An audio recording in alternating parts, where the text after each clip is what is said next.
Hey there, welcome to the video. Today we have an interesting problem to tackle. We're diving into the realm of C programming and exploring a scenario where a common function is used without proper declaration and with an incompatible data type.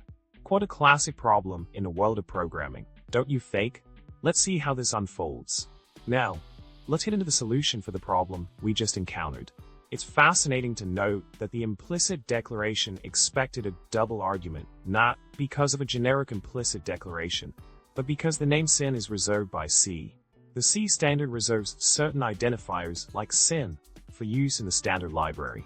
This means that using such identifiers in a different context leads to undefined behavior. Pretty neat, right? In summary, we dive deep into the implications of using reserved identifiers like sin without proper declaration in a C program.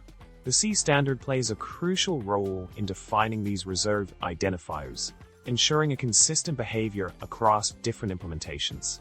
It's essential to understand these nuances to write robust and reliable code. Well, that's all for today.